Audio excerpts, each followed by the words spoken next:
There has been a grassroots movement and interest in cider making over the past few years. You probably know someone who's trying to make cider in their basement right now. But here at the Angry Orchard in Walden, New York, they make it successfully and they make it in volume under the watchful eye of head cider master Ryan Burke. We'll talk with Ryan in a little bit about the process and why the resurgence, why the interest in cider making, something that's really been around. The process has been around long before Prohibition. In fact, cider making started in America 200 years ago. Actually, the Greeks and Romans mastered the art of cider making around 55 BC. Back then, cider was made from a blend of fruits in the orchard that were not sweet enough to eat. In America, John Chapman, who we all know as Johnny Appleseed, established apple nurseries in the early 19th century. In some apple-growing regions throughout the country, people drank a pint of cider or more a day. Of course, their options were limited as water was not considered a trusted beverage back then because it carried typhoid fever, dysentery, E. coli, and a host of other parasites and diseases. But records actually go back to the 1500s when a Frenchman named Gilles de Gouberville noted in a diary that a visitor suggested a way to make a clear, highly alcoholic spirit from cider. Once fermented, he explained, cider could be heated so that the alcohol would rise with the steam and collected in a copper pot where it would be extracted and bottled. So all of that brings us to this, the Angry Orchard in Walden, New York, and head cider master Ryan Burke.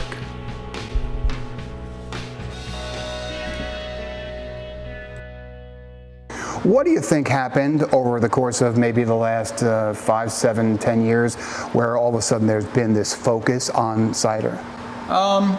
I think in some respects, we've got some thank yous to craft beer, just bringing people's attention back to quality beverage. Mm-hmm. So thank you, craft beer. But I think people are always looking to try something new. People don't just stick with one thing anymore. There's great wine, there's great spirits, there's great beer, there's great cider, and in the Hudson Valley, luckily we have all four of those and beyond.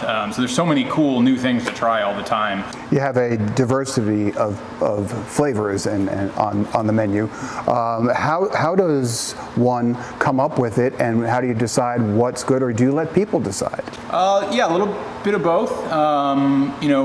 We really care about drinker education, and so some of that is me wanting to just show people something different. So we're always looking at where can we find tannin, where can we find acidity, and hopefully, but not always, we'll find apples that have some tannin, and then we look to kind of balance that.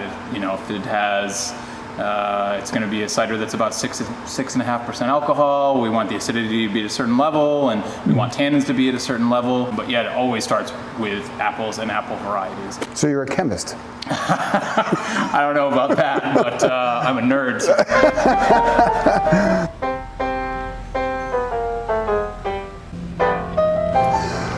All right, so we come from all those artifacts and a little bit of history and everything else to the Fermentation Cellar. Yeah. And this is pretty magnificent. Thank you. Yeah, we put a lot of time and thought into it. It's a space for us to be able to innovate with new fermentation techniques and focus on tradition, develop new ciders. So there is a process, a very definitive process, but Sure. Take us through the apple from the tree and then into a drink or a bottle or growler or whatever. Sure. So we'll first harvest. Those apples are put into a bin in an orchard. We generally hold on to them for a bit in cold storage, and then we press. So the apples get sorted. So we'll do a visual inspection. And then we wash, kind of two-stage washing process, and then we go up a mill it into pulp, and then we press the apples. So we press the pulp into juice. So basically it goes through a belt system that pulls tight, and the juice drops out. And then what comes out the other end is pumice. That's dry. So all the juice has been extracted.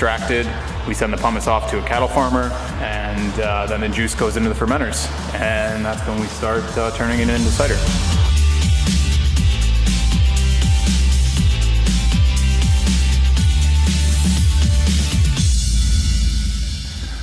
And And finally, the pièce de résistance, the, the big treehouse that everybody knows about. Yeah. I mean, this is, what a great idea, and phenomenal views, and it's so cozy and homey. Yeah.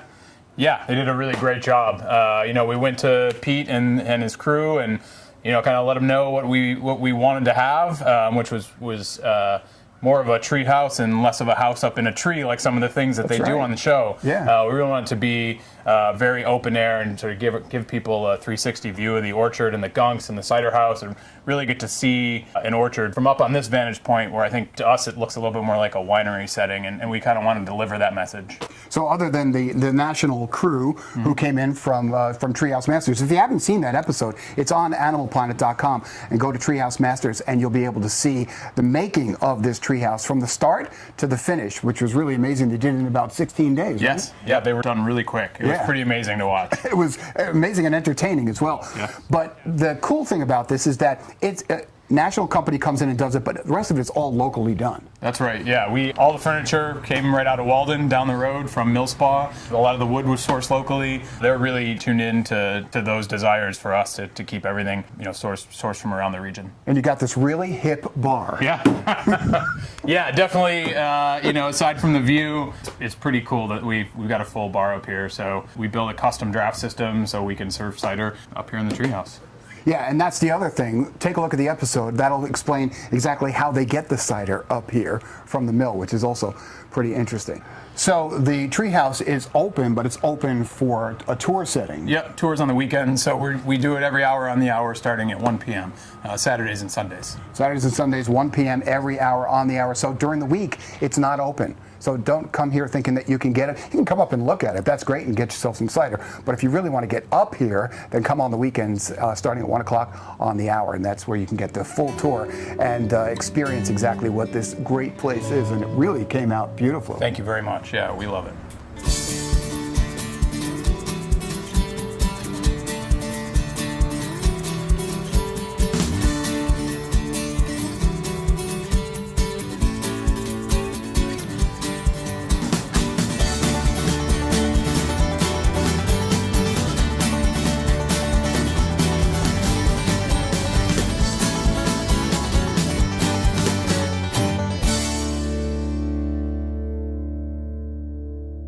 And so there it is.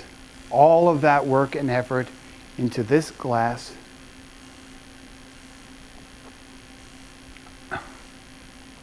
I can't tell you how good it is. You have to come here and try it yourself. I know that sounds like a commercial, right? But it's true. It is that good.